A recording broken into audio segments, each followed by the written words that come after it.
It's the spring feast. This is the most important thing you ever want to know. Get to know this. Get to know this in your heart. Yes. Know what's coming without looking at a calendar. Know what's coming without seeing it listed. Know what's coming. Know that once you do Passover, what comes next? Unleavened bread. That's because you know it. This is what you know. I have a point to what I'm saying. This is what you know. Everyone say, this is what I know. This is what I know. And if you're learning it, this is what you want to know. If this is going to be your first year ever keeping the feast, you have a running start. Those who have come in within the last few months, you're going to get to see. You're going to get to see us from Passover to what? What's the end? Sukkot. You're going to get to see us celebrate every one of them and how we do it and the excitement of doing it. And so the spring feasts are all, these are manifested through the blood of Yeshua, who has died and rose again, and he covers us in the spring feasts. What we are waiting for now to be manifested are what's called fall feast. And so in the fall feast, which is number 5, 6, and 7, starting with Yom Teruah, number 6 is Yom Kippur, and number 7 is Sukkot. But all of these start with what? Sabbath. When you get to know Leviticus chapter 23, you can't get to these before you get to the Sabbath. It's the very first one. 6 days you work, and on the 7th day is a Sabbath unto Yahweh. And these are the feast you keep to Yahweh. Then he goes into explaining them. And so I need for you to put that on lockdown. I want you to keep that in your mind, because I'm not going to have this in my teaching. It's here. That's why I wrote it on the board. So it's always there. If you need to refer back to it, please do. But Sabbath, I wanted to ask this question. What if you fill in the blank? What if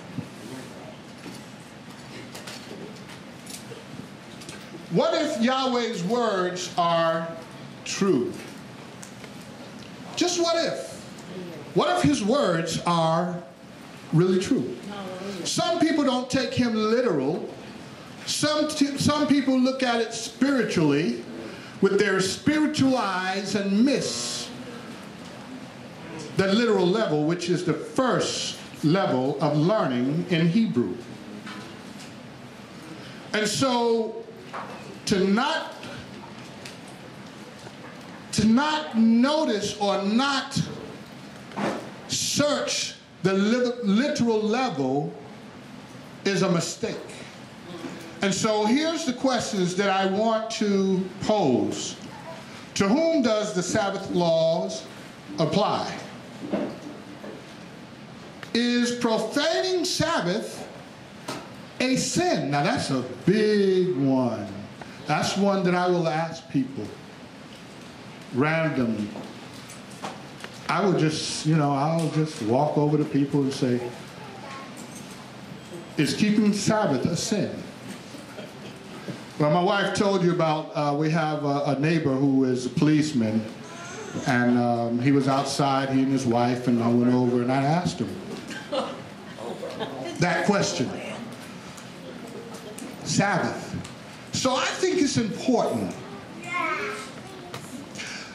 I work with teachers and principals and educators, and I will ask them the same question. I'll be in the break room at different times, and somebody will come in and they have no clue that they just walked into the twilight zone.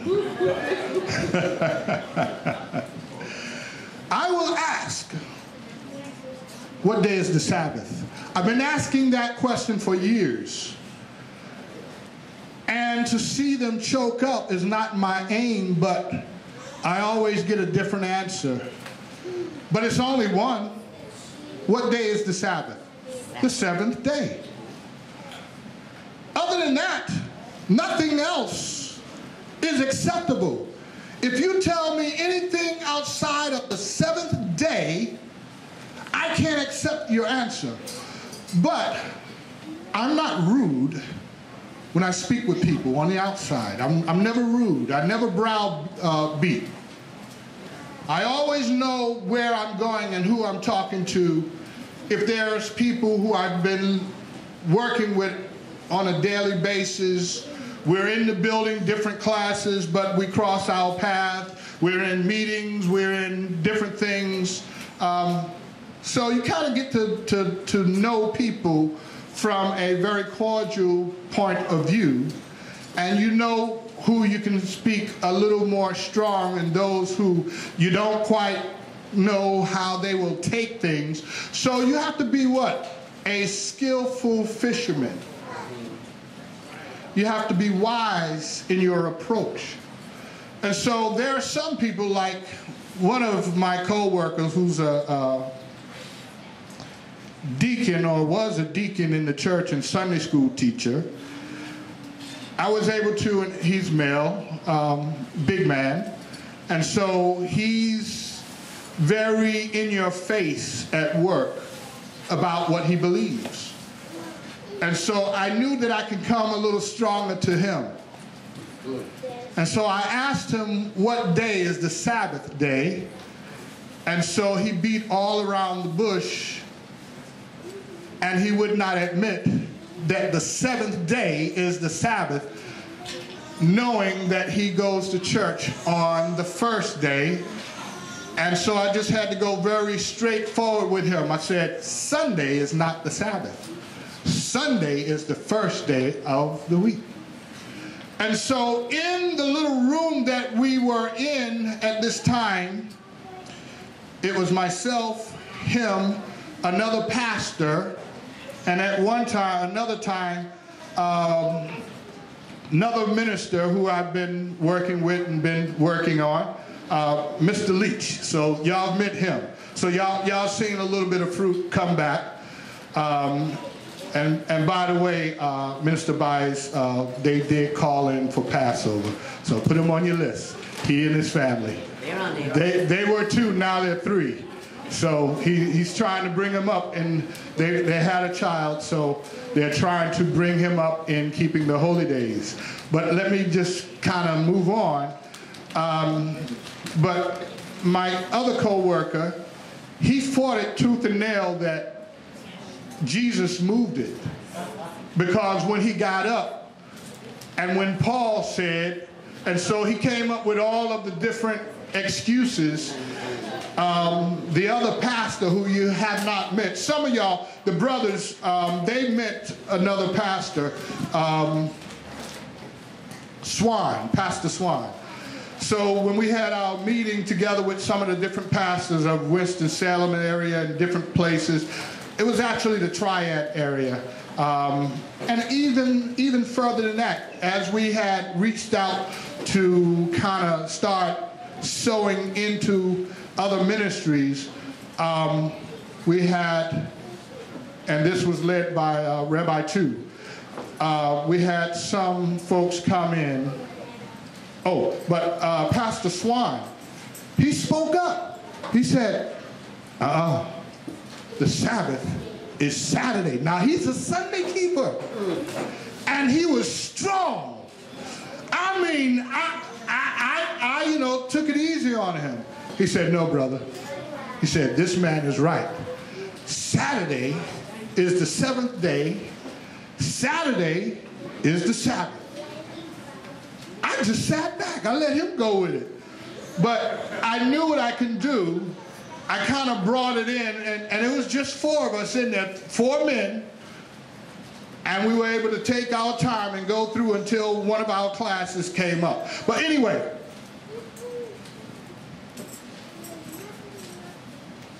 to whom does the Sabbath laws apply? Is profaning Sabbath a sin? If so, what is the penalty of profaning the Sabbath? And then I want to look at this one carefully. Buying and selling on the Sabbath. Does it profane the Sabbath? I see a need to enter into this one because I see where we can be wavering, and there's a lot of teaching out there that teaches against. Or let me say it like this. Where does the Sabbath start? And so we have to be careful of where the Sabbath starts to guard against profaning the Sabbath. All of that is in this last question. I'm going to keep it brief. I'm going to go direct to it. I have a scripture in there. This can be very big, very broad, but I'm not going to be long today. So I'm going to go through all of these questions and try to, let's do this. Let me just go ahead and get to the answers so that you have them. To whom does the Sabbath law apply? Everyone. Everyone, if you're a human being, if you're on this earth, it belongs to everyone. Yahweh even said, even the animals get a Sabbath. You, your manservant, your female servant, your ox. So even the animals, the beasts of burden, get a Sabbath. I think that should cover it. Is profaning the Sabbath a sin? It's one of the commandments. It's actually the fourth one. Remember the Sabbath to set it apart. In other words, keep the Sabbath holy. How do you do that? We need more information. These are things that they can just throw away and just wash away and bring it back. Disguise, deceive us, right? And so, what is the penalty for breaking Sabbath? A man was picking up sticks on the Sabbath day, even in the wilderness. And what did Yahweh say to Moshe? What does the Torah say? Stone him. So yes, to profane the Sabbath is sin. Anytime Yahweh says, you shall do, this you shall not do, and if you do what he says not to do, it's sin. It's that simple. So the penalty of sin is what? Death.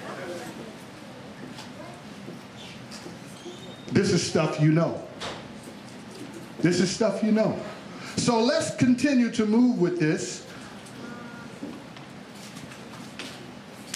And let's start out in 1 Thessalonians chapter 5, verse 1 through 5.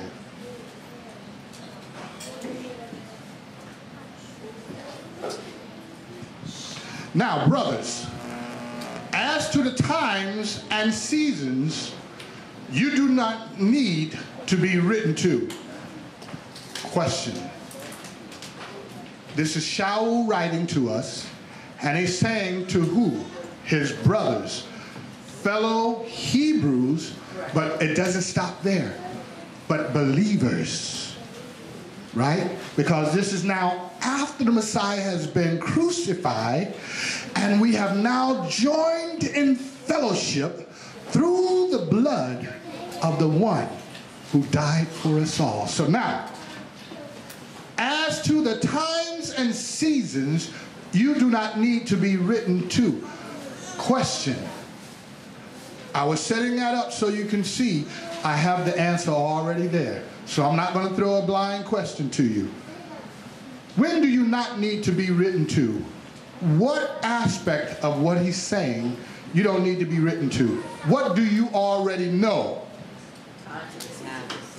Times and seasons.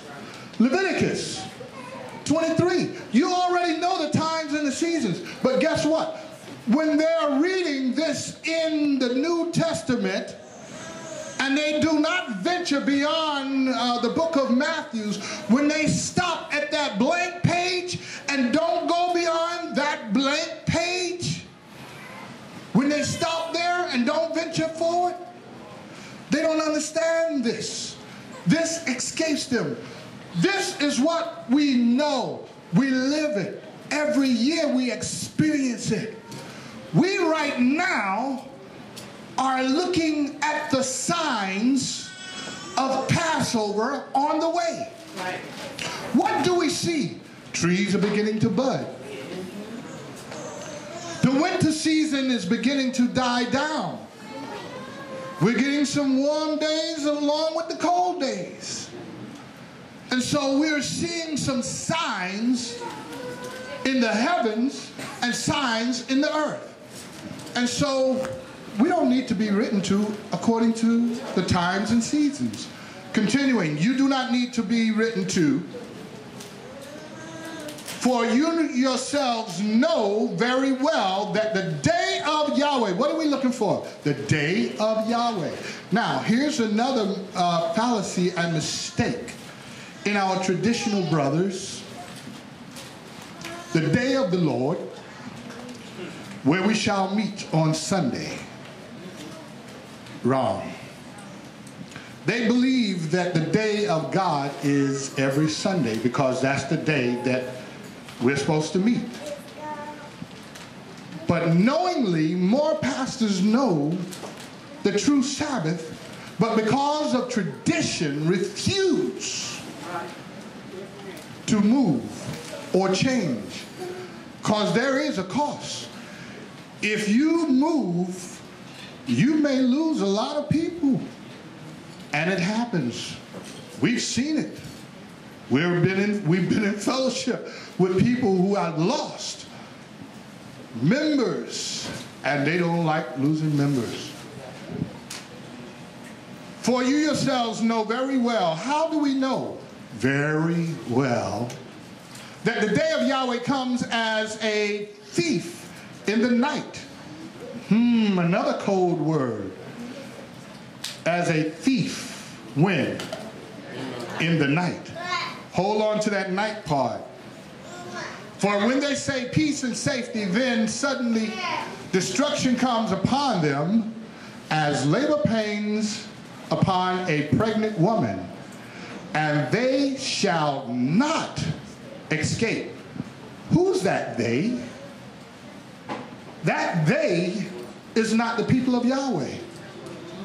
It's the other ones who are refusing to walk as the people of Yahweh.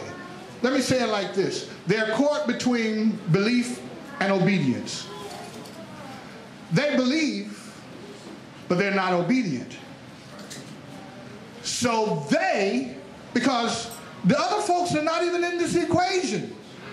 The other people who are like Buddhists and just serving another God, they're not a part of this equation. But he's talking about people who believe but do not obey. Let's continue and see how so.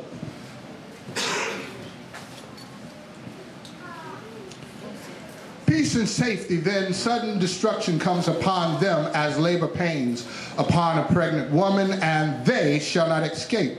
But you, see, now he's coming back to his audience. You, who he started with. Who did he start with? Brothers, fellow believers. Right. Now, brothers, that's who he's talking to.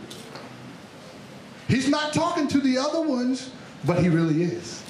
He's trying to get you to see. He's trying to get them to see something before it happens. And run into the path of protection. And so, but you, brothers, are not in the dark, or not in darkness, so that this day, what day? The day of Yahweh should overtake you as a thief. For you are all sons of the light and sons of the day. We are not of the night nor of darkness. So, I need for you to keep another thought in mind, a thief, because we're going to see that again.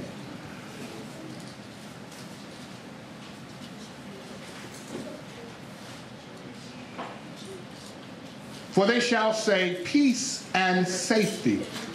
The day of Yahweh comes as a thief in the night. For that when they say peace and safety. And so peace and safety has been spoken. I've been watching very closely the trumpets as they have been blowing. And it's no secret by this time, I've taught time and time on the 7 trumpets, the 7 bowls, the 7 seals. And at this time, I do really feel that we are in the 6th trumpet. And the 7th is soon to come. I do have a very good, very strong knowledge of what I will see, or what we will see, when the 7th trumpet is about to blow. I've shared it before, I'll share it right now very quickly. In the book of Revelation, it talks about 200 million men who begin to surround Jerusalem and take it. So the book of Revelation tells us about that. That number, whether it is spoken or what have you, when you see these armies, Joel chapter 2, chapter 3, when you see these armies taking the land, and the land has to now be subdued. When he says, let me go to Matthew's, I'm not going to go there, but I'm going to reference. The 24th chapter of Matthew's tell us when we see these things, when you see this happen, he who is in Yehuda, run to the mountains. So we taught on that, so I'm going to keep moving. But peace and safety is another thing that we need to listen for as a sign. Under President Obama, I heard it spoken not only from President Obama, but also another chairperson of the UN who spoke those very words. President Obama was my first one to hear him say it in 2009. It's out there on the net. And not only did he say it in 2009 because he was the chairman of the UN, meaning our president, President Obama, a man of color, sat as the chairman of the UN. That was a powerful moment. But I only wish he understood what we understand. But he spoke those very words, and I thought about it. I'm like, does he understand? He didn't understand. But I believe that Yahweh, through his Ruach Kadesh, led him to say it. And not only him, there was also a female, and I don't remember her name, but she was in some capacity as well over the UN during her time, and she said the same thing. Peace and safety is the utmost importance of the UN mandate. This is what they were saying. I'm like, wow. Now, am I saying that's it and it's over? No. Understand what just took place just a few days ago, that President Trump Remember, we've been talking about the 7 trumpets? President Trump, remember he has a president, a vice president whose name is Pence. And the Secretary of State, if I'm not saying it correct, the next person, his name is, remember, Pompeo's. I'm like, Father, those 3 right there. Okay, Pompeo's. What is Pompeo's? Pompeii is what it's called. You're going back to 70 AD when Israel was demolished, burned. 79 AD. Pompeii is now a museum of those who died in an instant. They were standing on their feet and frozen in time. They can be seen even to this day, where some of them tried to run, but they could not escape. But remember what happened just earlier, 9 years earlier. The temple was destroyed, burnt to a crisp. Israel ran out. 2/3 of Israel was killed off. And just 40 years prior to that, what happened? Yeshua HaMashiach was crucified. And you think Yahweh will let that go? Who lived in Pompeii? All the Roman aristocrats. That's right. All of their council people, all of their people who made the decisions, all of their people who were high and mighty with their servants lived in Pompeii. So Pompeii is nothing more than a memory now that a lot of people have forgotten. But people like myself go back and dig stuff up. And so, continuing. Peace and safety.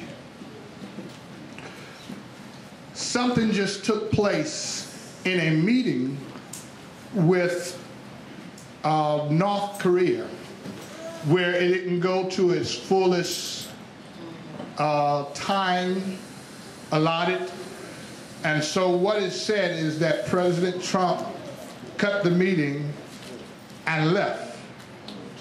And so it's said that mutually they saw a need to not finish the meeting and leave. Look at the timing of this. We're coming into a major conjunction of 153 fish. That's where we are. This is the time year. Just go back to 1865 and count all the way up to 2018. You're going to get the, you're going to come to 153. So that's a sign that we're still in. That sign is good for a year.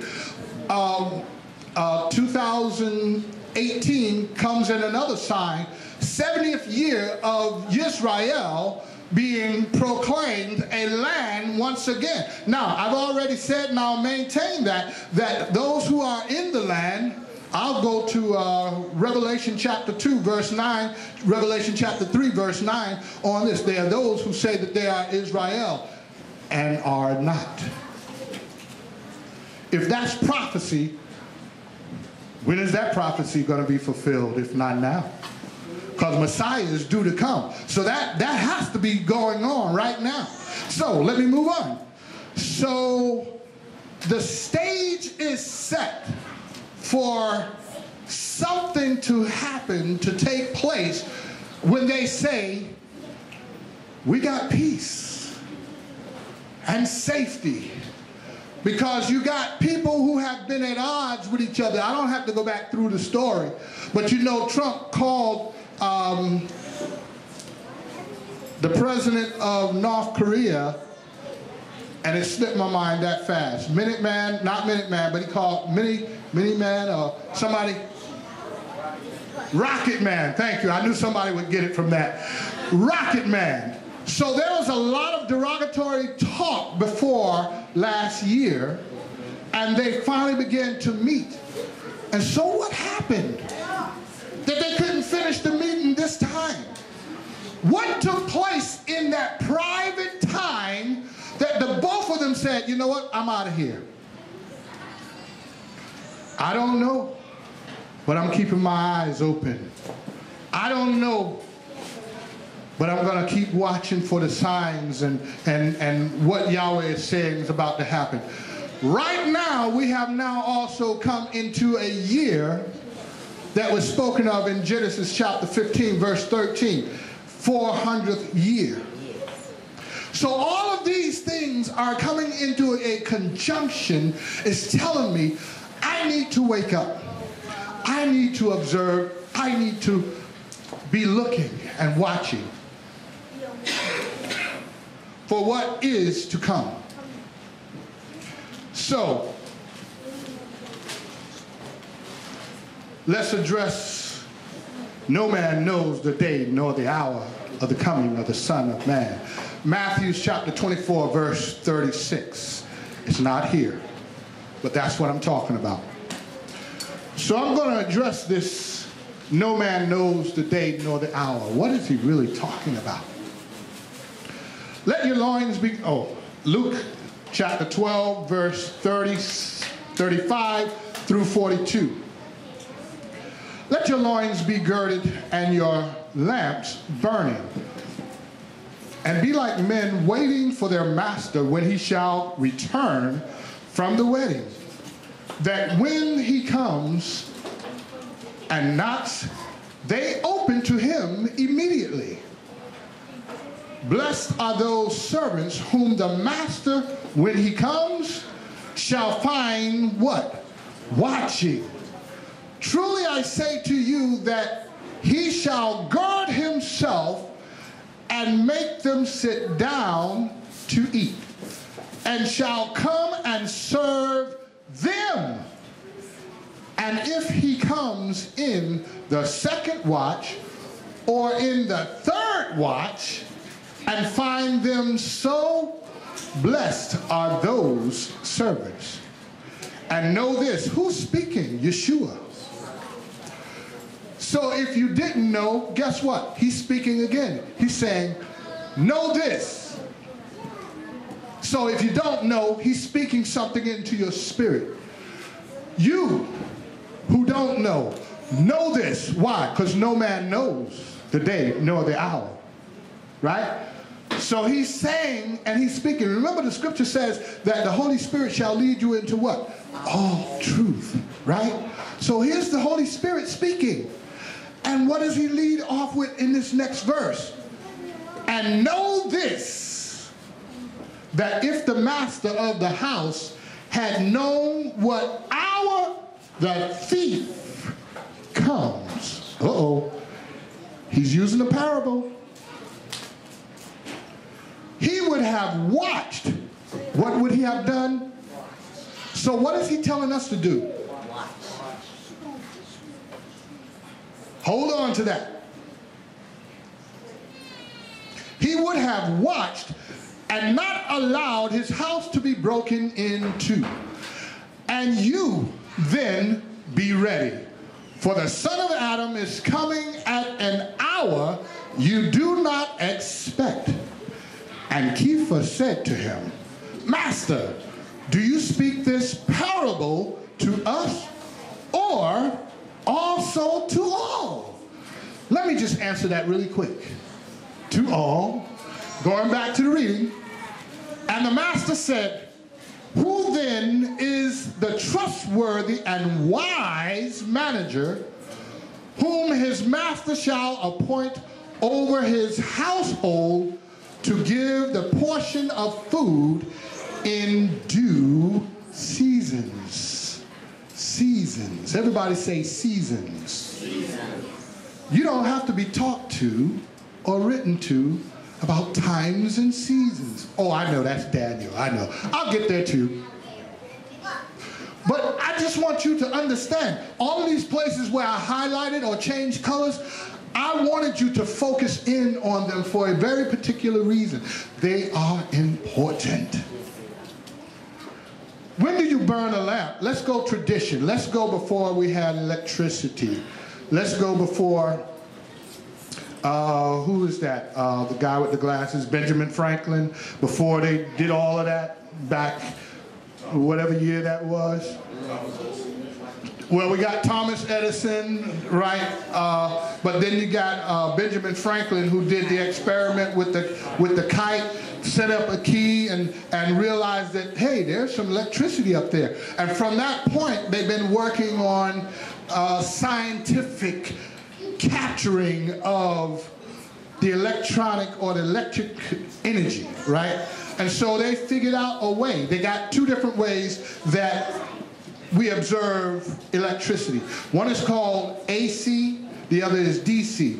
What we have in here is AC. What we have in our cars are called DC. This is alternating current. Yeah, alternating currents. Okay, so there's two different ways to create alternating current. If this was to slow down, you would see the energy going back and forward. Because what's happening is it's hitting electrodes, and it's bouncing backwards and forwards. And so a man was able to capture this understanding and create a battery to put in the car to also create alternating energy. And so we have both parts that we deal with. But let's go beyond now. Let's go back in history. Let's go back before, when they were making candles. When did they light candles and they burned lamps? When did they use fire? Was it daytime? Remember I told y'all to hold on to that night, right? At night, right? So, here is the point. Let your loins be girded and your lamps burning, and be like men waiting for their master when he shall return from the wedding. Oh, another key. Wedding. When do we expect a wedding? When do we expect a wedding to take place? At Sukkot, right? Another key word we have to pay attention to. But when he comes, he shall knock, and what do? They open what? Immediately. Does that sound like the wise and the foolish to you? Because the wise are ready. They go in immediately, but the foolish, what did they have to do? They had to go and buy from those who sell during the Sabbath.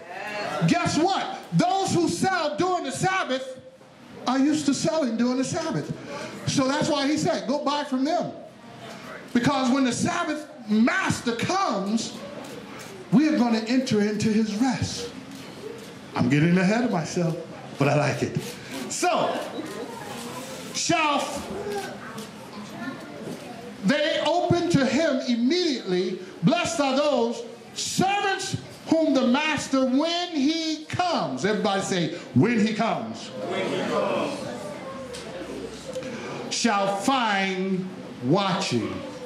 I like this version better than King James, because this tells me what I'm supposed to do. What am I supposed to do? Talmudim, teach me. What am I supposed to do when we're looking for the Messiah to come? Watch.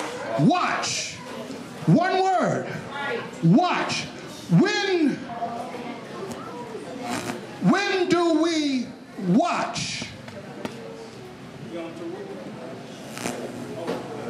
Yom Teruah. When do we watch at night for a light? Yom Teruah. This is what we know. So when the scripture says in Matthew chapter 24, verse 36, when he's talking about a time, he's coming at a time that you will not expect, or a time that no man knows the day nor the hour, the coming of the Son of Man. When the scripture talks about that, it's pointing to something that we know very well, that the wedding is being called. The trumpets are blowing to gather who? The wedding party, the bride. And it says, Get ready, because the master is on his way. And what's the next thing we need to do? Be clean, be ready. Yom Kippur, the Day of Atonement, the washing.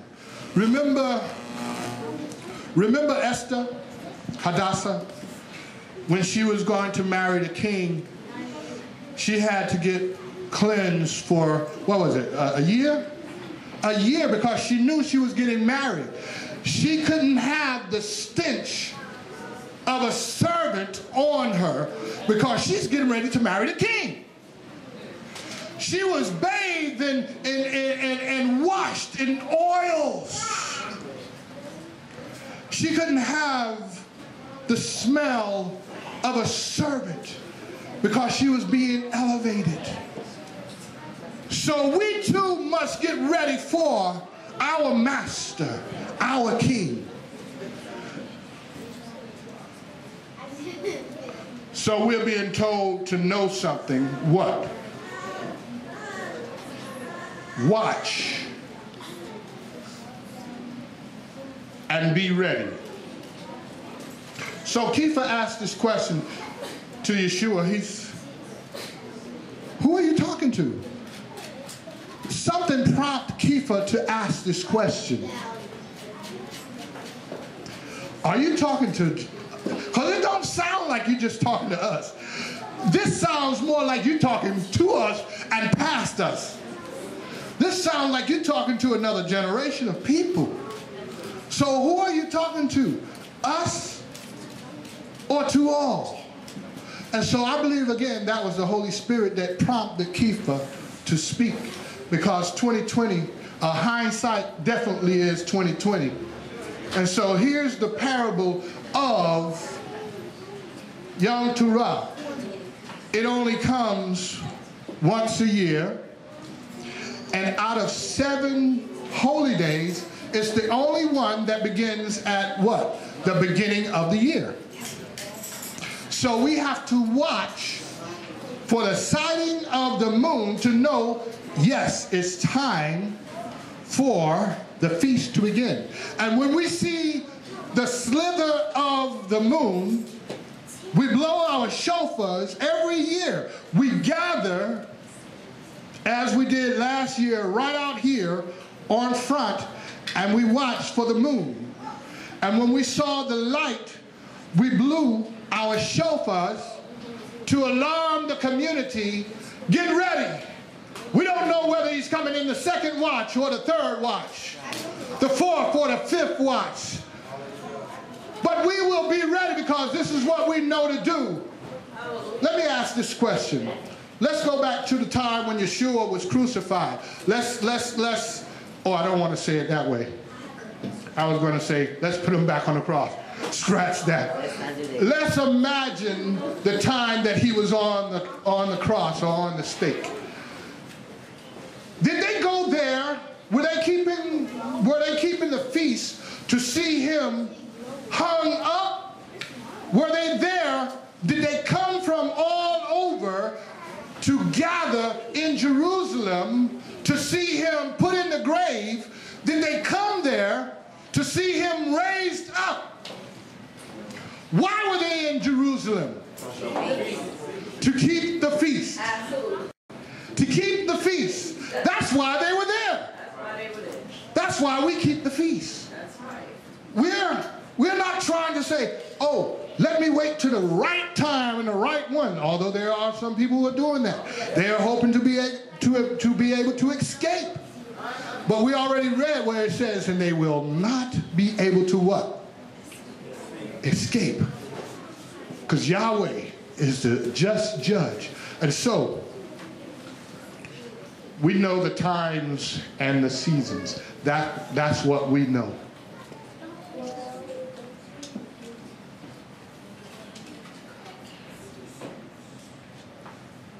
So I'm still working on No Man Knows the Day nor the Hour. But continuing to try to understand Luke chapter 12, verses now 54 through 56. Let's look and see. And he said also to the crowds, here's past those who he was talking to. Now he's talking to the crowds. When you see a cloud rising out of the west, immediately you say a storm is coming. And it is so. And when you see the south winds blow, you say, there shall be hot weather, and it is. Hypocrites. Yeshua called them hypocrites. They were the Pharisees, the scribes, and all of those learned men in the Torah. It was the people, it was the crowds who they were leading astray. You know to discern the face of the heaven and of the earth, but how is it you do not discern this time?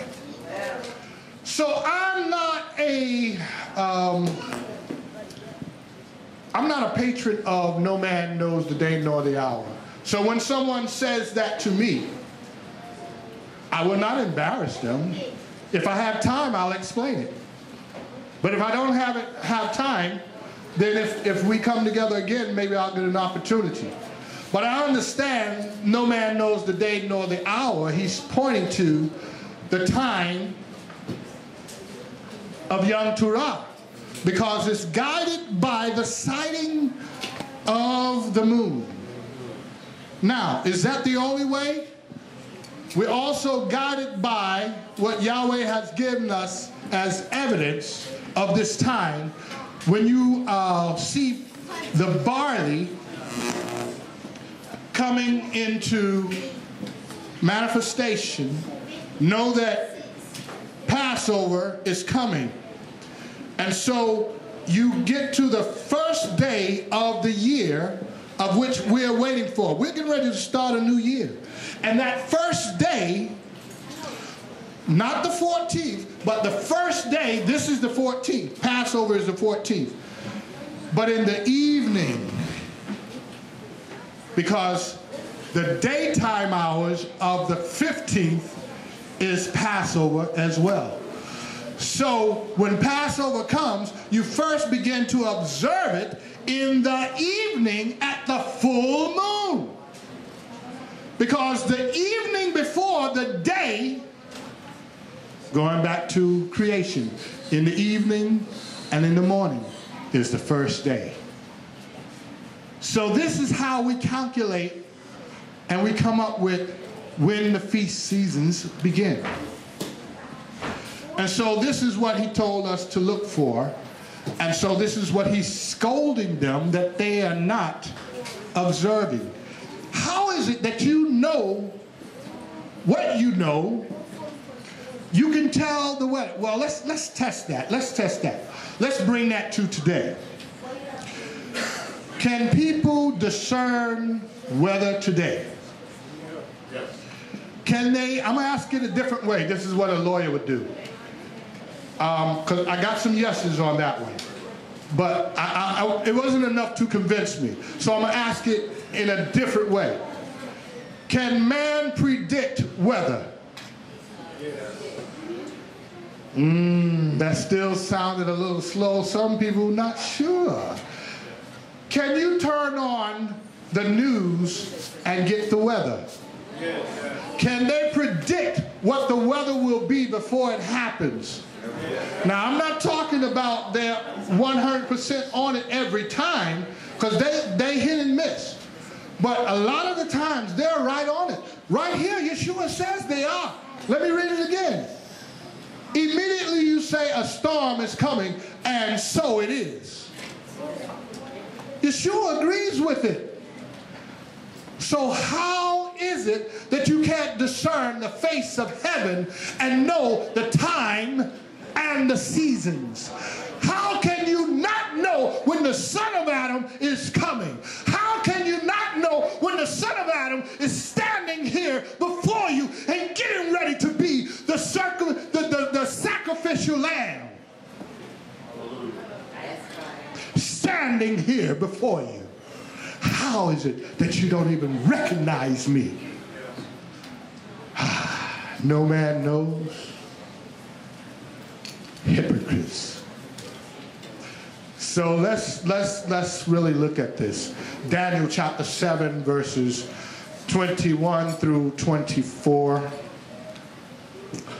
I was looking, and this horn was fighting against the set-apart ones and was prevailing against them until the Ancient of Days came. And right ruling was given to the set-apart ones. That's not Yeshua. It says set-apart ones of the Most High. So that must be the people of Yahweh. They're set apart. Continuing. And the right ruling. What is right ruling? The Torah. And let me bring it into today's terms. The government shall be upon his shoulders. And his people will be the government of the nations. Let me prove that out. And the time came that the set-apart ones took possession of the reign. Isn't that what they asked? Let's go to the time of Yeshua. They asked him, are you going to restore the reigns at this time? What were they asking him? Are you getting ready to restore Israel to its reign at this time? And Yeshua was saying, no. Acts chapter 1 verse 6 through 8. It is not for you to know what is in the power and the authority of the Almighty. They were asking about this part, the fall feast being resolved, where the kingdom of Israel be revealed and given possession. The kingdom of Israel is given possession in the earth here. But this is what's getting ready to happen now, because Yeshua is he's getting ready to give up his life as the Passover lamb. He's getting ready to fulfill his destiny, what he was born for. He was born to die. And as he was born to die, he would be raised as first fruit. They have different names as well. So, continuing.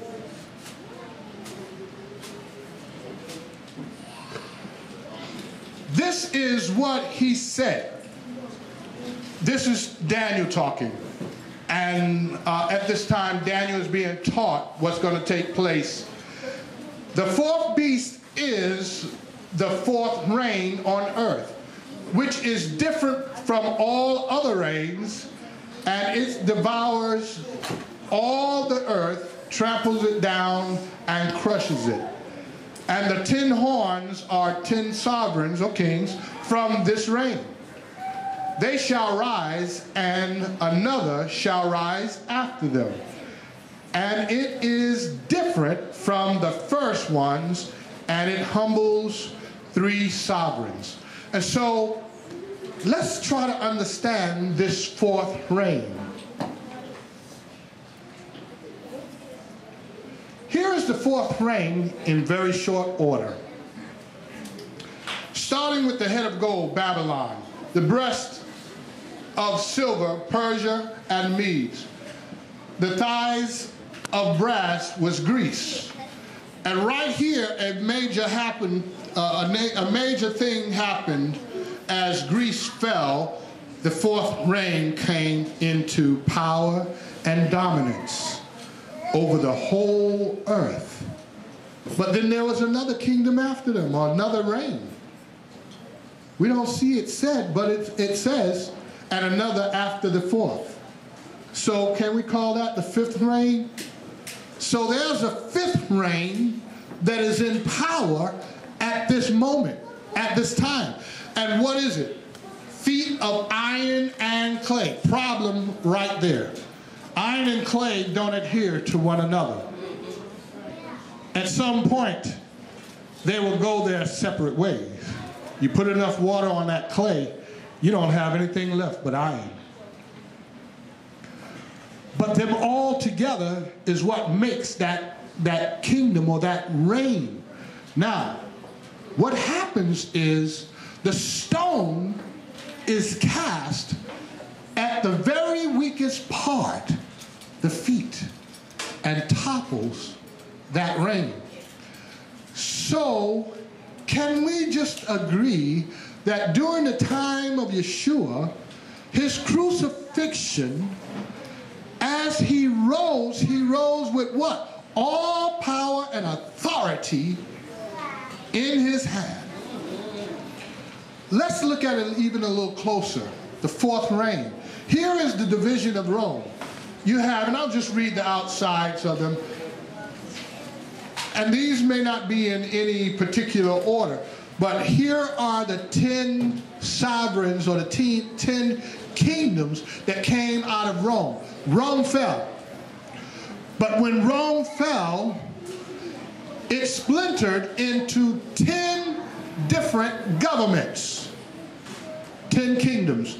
So we have Germany, France, Switzerland, Italy, which is Rome, Portugal, Spain, and England. And so you have 8 through 10, you have Vandals, exterminated, Ostrogoths, exterminated, Heruel, exterminated. Remember, we already read that. 10 sovereigns and 3 was crushed. There's your 3 that are no longer. They're no longer mentioned. Now, whether they exist as a people, I don't know. They may have resolved into the other 7 as a people and taken part of their cultures. But let's continue. No man knows the day nor the hour. And what did Yeshua say?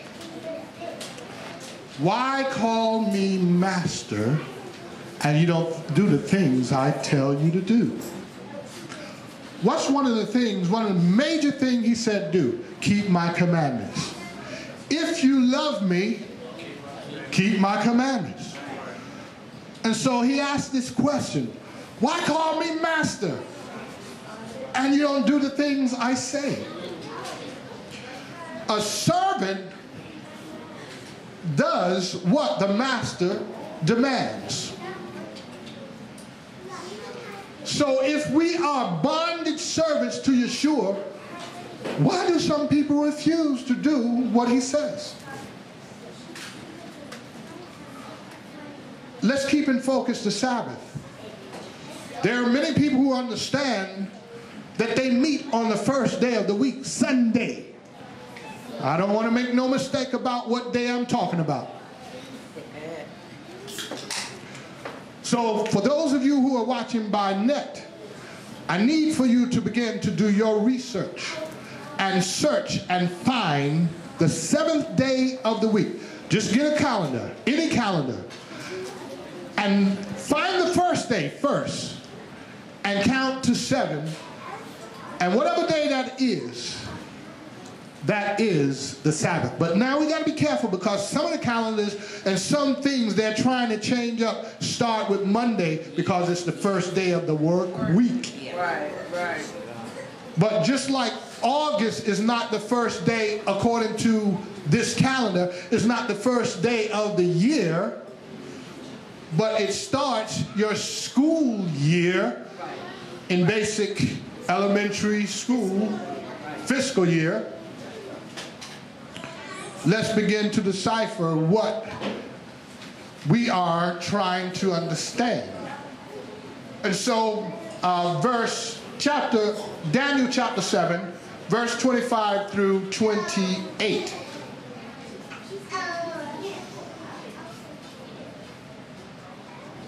And it speaks words against the Most High, and it wears out the set-apart ones of the Most High, and it intends to change appointed times and law. And they are given into its hand for a time, times, and half time, but the judgment shall sit, and they shall take away its rule, to cut off and to destroy until the end. That's major information there. And the reign and the rulership, governance, and the greatness of the reigns under the heavens. shall be given to the people, the set-apart ones of the Most High. His reign is an everlasting reign, and all governments, all rulerships, shall serve and obey him. This is the end of the matter. As for me, Daniel, my thoughts greatly alarmed me, and my color changed, and I kept the matter in my heart. And so right here, and it speaks, the it here is Hasatan.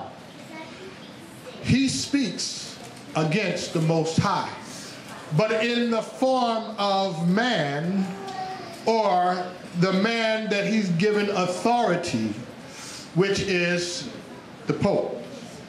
That it is the Pope. How so? It speaks words against the Most High. From now, based on my research, this is what I have found that Pope Francis is saying today.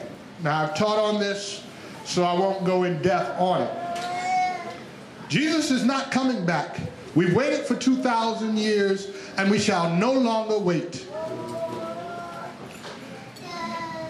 Commandments. He's changed some of the commandments. Adultery, he just took that one out. He took that one out and got rid of it. And so as he has now begun to rewrite the commandments, he says, Yahweh, well, he says, God has called upon me to rewrite the commandments. And I'll stop with that. So it's much more, but I just wanted to show an example how it speaks against the Most High. Who gives anyone the authority to rewrite the commandments that were given at Mount Sinai? No man on earth has that much power and authority.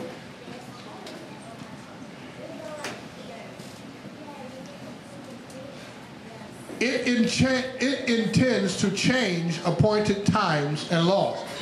If you continue to do some research, the Catholic Church answers the question.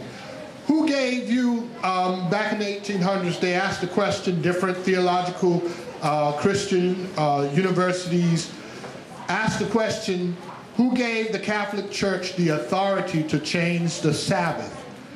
Their answer was, by everyone who followed us into first day worship. Now, if that's not admission, I don't know what is.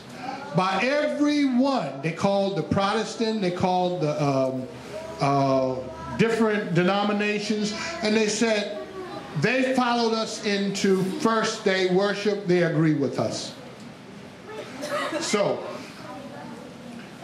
time and times and half times. He says this will be, they will be cut off until the end. So he's saying, you got to go to the end and understand when the end is happening, these are the times that I'm talking to you about. Times, and half times. 3.5 years, but knowing that the end is following. What is the end? The end of the kingdom of man. And the kingdom of Yahweh is beginning.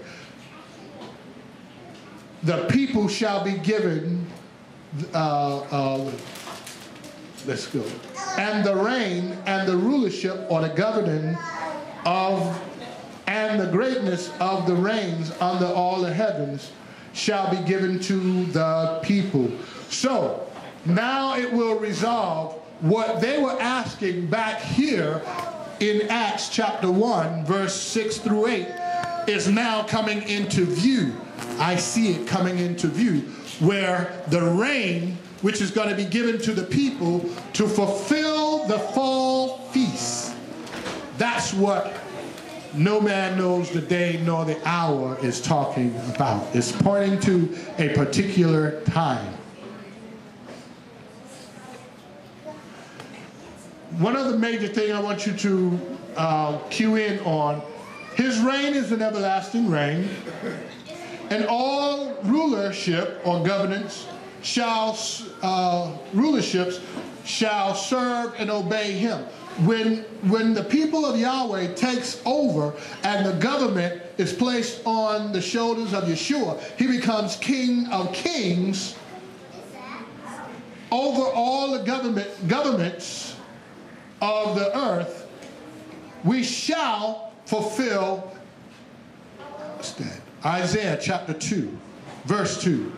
And they shall say in that day, come, let us go up into the house of Yahweh, and he shall teach us of his ways. That will be fulfilled. It has not been to this point. Those who are in the land now are not governing all nations. There's a major war between Israel and the government of that land. So it's coming to an end where his people will have rulership, and it will never end.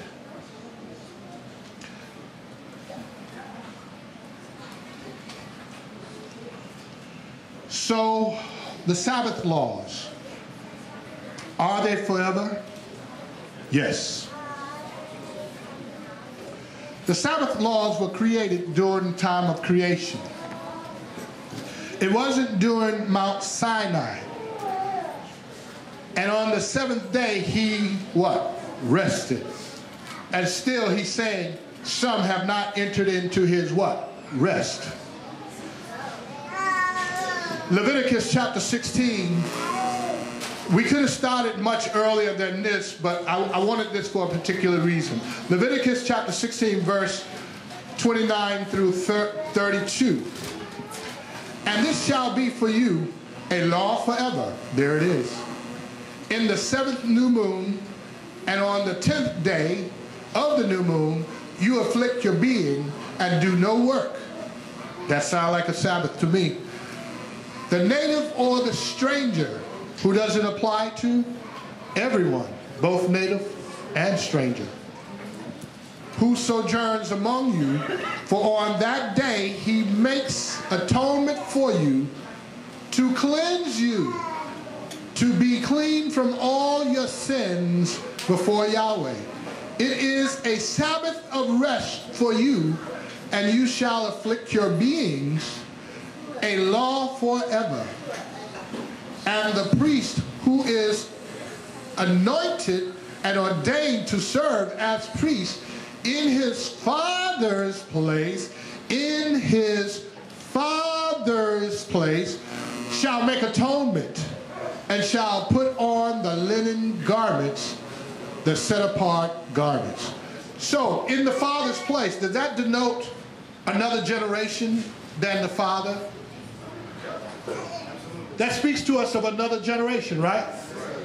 Now watch this. Could that also speak of the Father? And Yeshua as our priest, our high priest, returning as our high priest, who dons on the priestly garments? Hallelujah. I just wanted you to see all sides of it. Yes. And so the Sabbath is a law forever. Now, the reason I use this particular one, because it brings us both to the weekly Sabbath and the annual Sabbath. I could have added more slides in, you know, I wanted to go as tight as I could. But just understand that when you read Leviticus 23, that it starts out with the seventh day Sabbath. You can't get to these before you get to the seventh day Sabbath. But now once you understand the seventh day Sabbath, these will reveal themselves to you.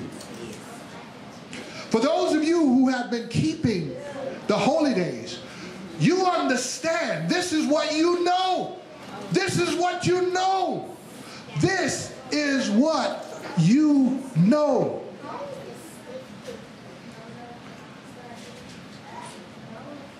I have no need to write to you the times and the seasons. Right. This is what you know. This is what you know. Okay, let's keep it moving. let's go to Hebrews chapter 3, verse 7 through 11, and I'm close to bringing this in. Therefore, as the set-apart Spirit says, today, if you hear his voice, do not harden your hearts as in the rebellion, in the day of trial in the wilderness, where your fathers tried me, proved me, and saw my works 40 years. Therefore, I was grieved with that generation and said, they always go astray in their heart, and they have not known my ways. As I swore in my wrath, if they shall enter into my rest. So he's saying now, he said this at least 3 times in this book of Hebrews, if they will enter into my rest.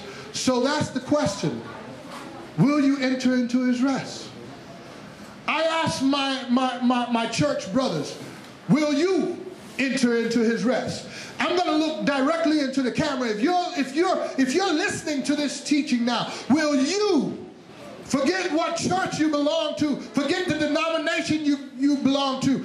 I'm asking you this question right now. Will you enter into his rest? Hallelujah. Or will you harden your heart as they did in the wilderness? Because that same question was asked. So you should be thinking about Moses right now, because Moses brought up this very concern. They won't believe me, nor will they listen to my what? Voice. And still today, he's saying the same thing today. Are we here today? Right now, modern time, 2019, today. I'm asking the same question. My brothers, my sisters, if you're listening to this teaching, I'm asking you the same question. Today, will you enter into his rest? Well, I'm saved and I'm sanctified. Will you enter into his rest? Some people are stuck at belief, but obedience has escaped. That's right. This is what I'm after. Not just to believe. Demons believe and they tremble. Yes, they do. Yes. Belief is not enough. Not enough. That's right. The man who was at the well, who was at the pool of Shalom, the man who was sitting there for 38 years had belief for 38 years. Yes. But it took obedience. So when the man who gave him instructions stood before him and told him to pick up his bed and walk, he did so. He was obedient to what he said. Yes. So today, I echo the same sentiments. And if you are here in this building today, begin by keeping the Sabbath as he says. Because belief is not enough. We got to have it mixed with belief. I'm gonna keep moving. Oh, Father, this is, without a doubt, y'all know he took us back. This is Hebrews. But he took us back where? To the wilderness, right? He's saying, based on that example, today, do not harden your heart as in the rebellion in the day of trial.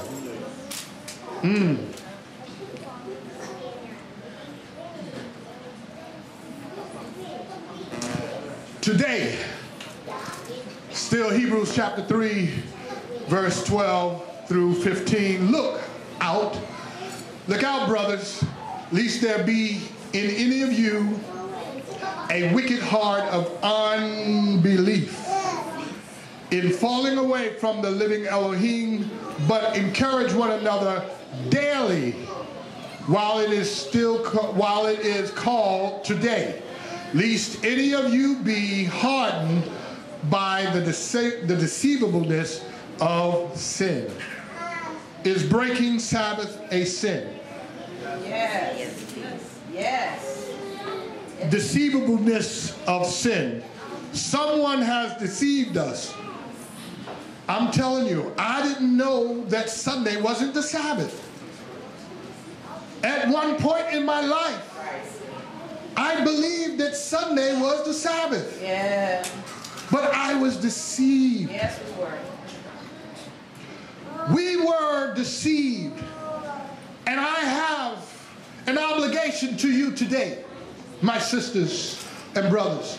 I have an obligation to you that if I'm going to be a teacher to you, if you ever tell anyone, he's my rabbi, he's my teacher, I have to walk in that. I am obligated to tell you the truth whether it hurts or not. If you break the Sabbath, you are in danger. Yes. If you don't understand the Sabbath is one thing, but once you come into the fellowship, once you begin to understand, this is not a question. You must walk in it. Hallelujah. You're in danger. Unless you do it with belief and obedience. Hallelujah. Yahweh is not, he is not obligated to save you. It is only by his words that he saves us. We can't break his law and expect him to save us anyway. He's not obligated. I'm not saying that he's not going to save many others. I'm saying that we who know, once you come into the fellowship of understanding his laws, you are obligated. That's right. And I'm going to leave that right there.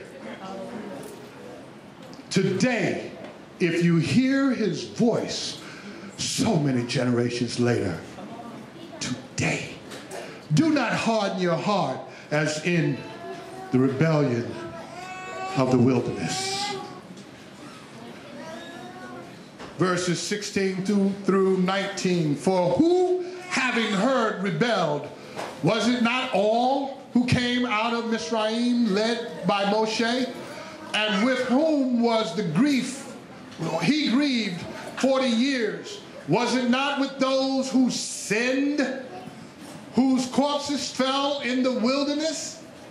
And to whom did he swear that they would not enter into his rest? But to those who did not obey?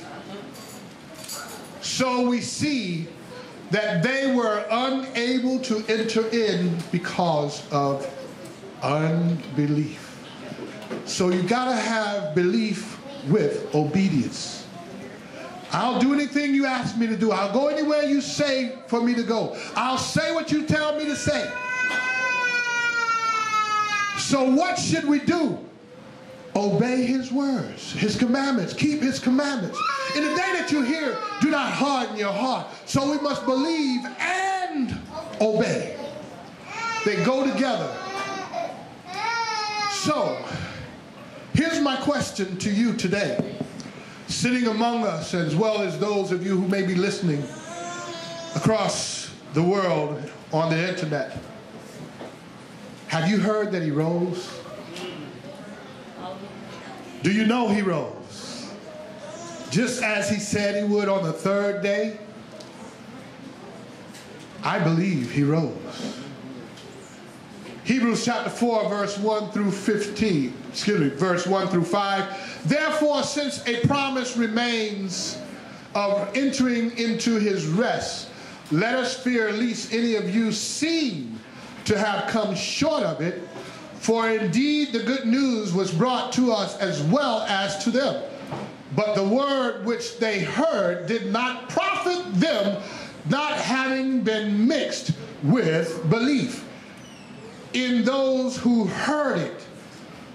For we who have believed do enter into that rest. As he has said, as I swore in my wrath, if they shall enter into my rest, and yet his works had come into being from the foundation of the world. For somewhere he has said thus about the seventh day. There it is. And Elohim rested on the seventh day from all his work. And again, in this, and in this again, if they shall enter into my rest. He's repeating himself, because here's another generation that he's saying, if you will enter into my rest. So what is the example he's keeping us going back to the wilderness? The first generation who came out of Egypt, Mizraim, did not make it into the promised land. Though he promised them that land to their descendants, the first generation all died in the wilderness except for two. But everyone else died in the wilderness. But he's saying, but, okay, we understand that. But he says, still, even this day, today, if you will enter into his rest. What is his rest? The Sabbath day. It's the day we don't have to work. Thank you. I like what Rabbi Tu said, and I know you got it from who? Will, thank you. What's so hard about not working? I know. I don't look here. Ruach Kadesh gave that to you, brother. What is so hard about not working? This is what I love about Midrash, because we feast with one another. We learn from one another. I'll sit down at your table.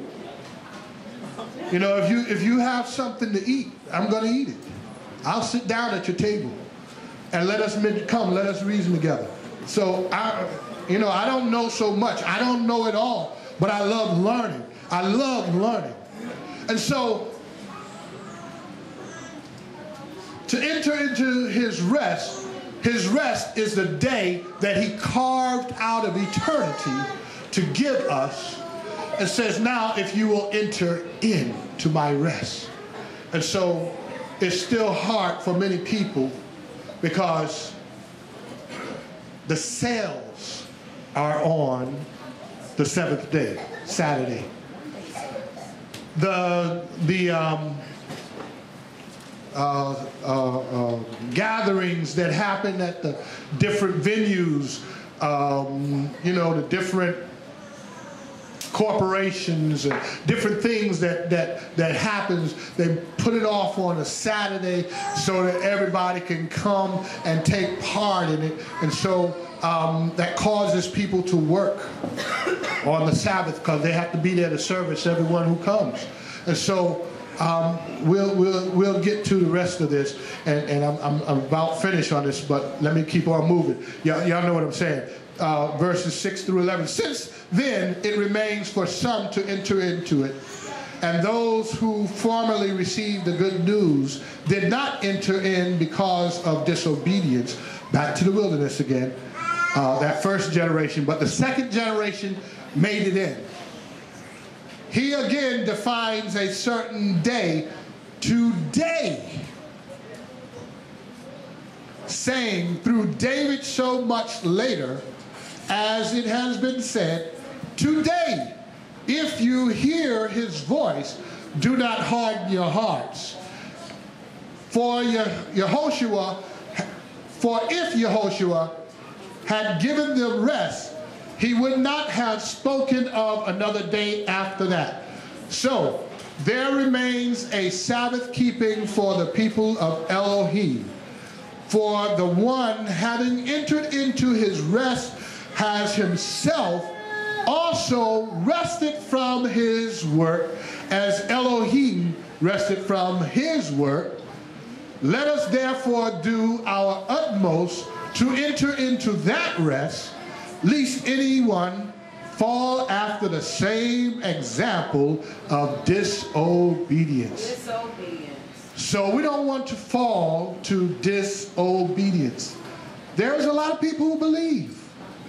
There's a lot of church people who believe. I have a lot of church family, and they believe. I know their characters. I know the ones who believe. I know the ones who are just there for whatever. I know my family. I know my siblings. I know my uncles and my aunts. I know my generations. And when I left that walk to come into this walk, my family gave me a hard time. I'm going to just leave it there.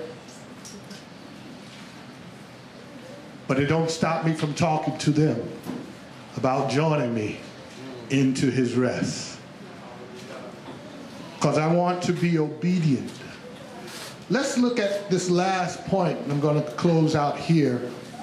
This is two. One more after this. Belief and obey.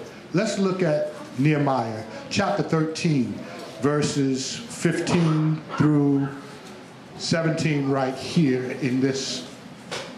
In those days I saw in Yehuda those treading wine, pressing on the Sabbath, and beginning bringing in sheaves, and loading donkeys with wine, grapes, and figs, and all kinds of burdens, which they brought into Jerusalem on the Sabbath day. So I warned them on the day they sold food.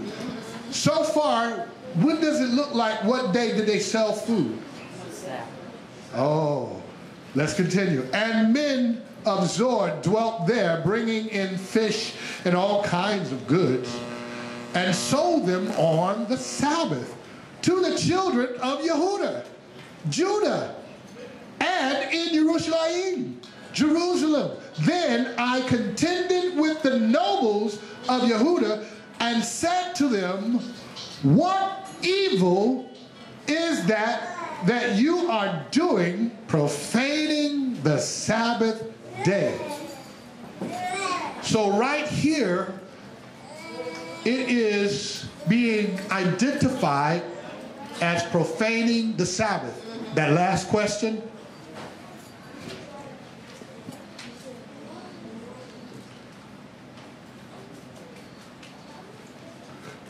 Verse 17 through 21. Did not your fathers do the same, so that our Elohim brought all this evil on us and on this city? Yet you bring added wrath on Israel by profaning the Sabbath. And it came to be, when the gates of Jerusalem were shaded before the Sabbath, that I commanded the doors to be shut, and commanded that they should not be open until after the Sabbath day. Make sure you keep up with me on that order. You got something here saying shaded before the Sabbath, and then the doors not be open until after the Sabbath. And I stationed some of my servants at the gates, so that no burdens would be brought in on the Sabbath day. And the merchants and sellers of all kinds of wares spent the night outside Jerusalem, once or twice. And I warned them and said to them, why do you spend the night around the walls? If you do so again, I lay hands on you. He wasn't talking about praying. From that time on, they came no more on the Sabbath. So look what he had to do to get the others to stop, because they were coming in and Yehuda was feeding into them. They were buying, even though Zor was not part of them, they were buying from them on the Sabbath.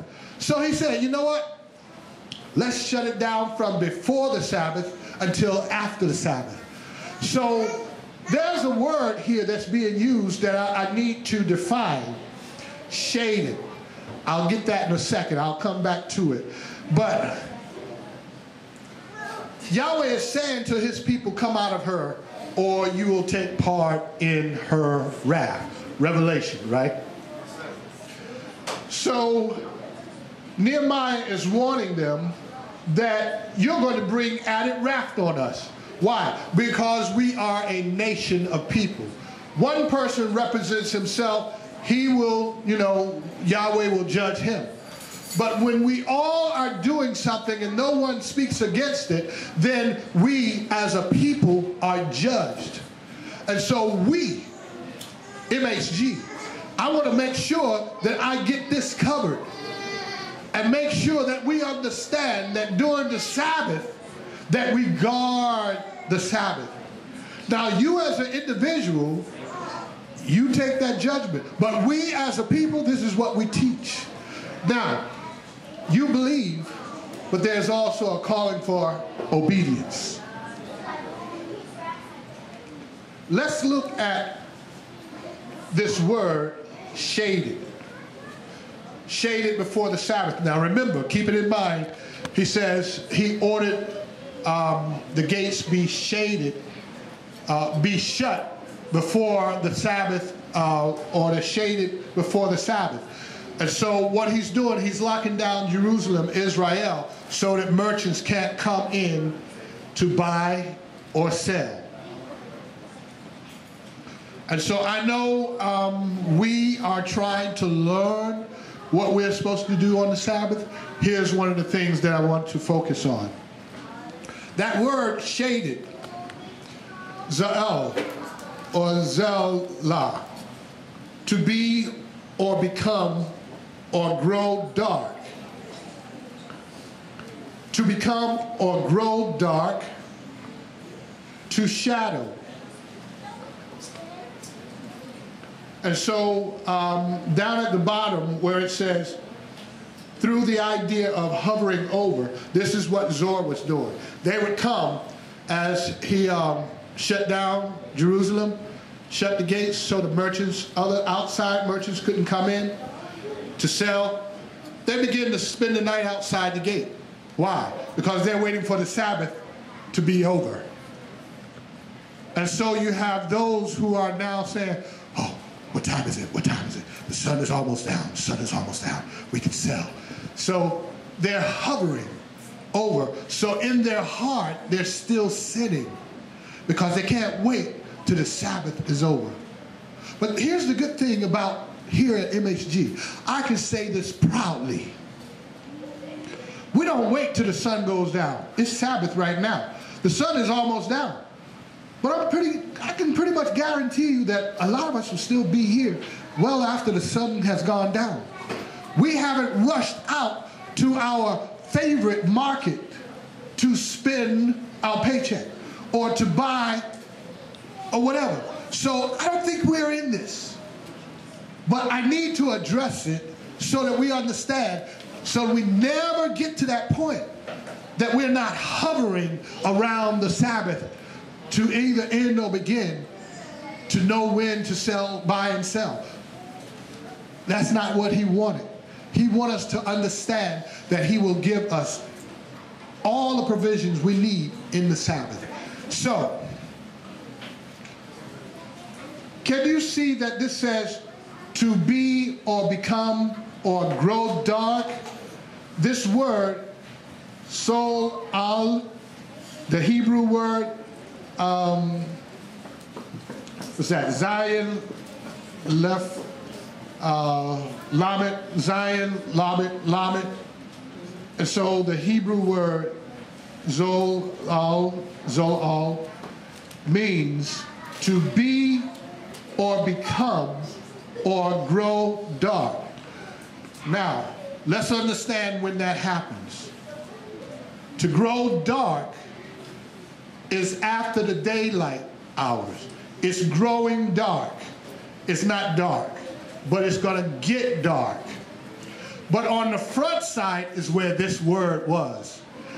It was shaded before, yes, there it is, shaded before the Sabbath. So, we have Sabbath day now. We're in the Sabbath daylight. So what would shade it before the Sabbath be? Last night, Friday night. So in what we understand and what we live, when did the Sabbath start? Last night. Right here, let me go back. I don't want to seem like I'm.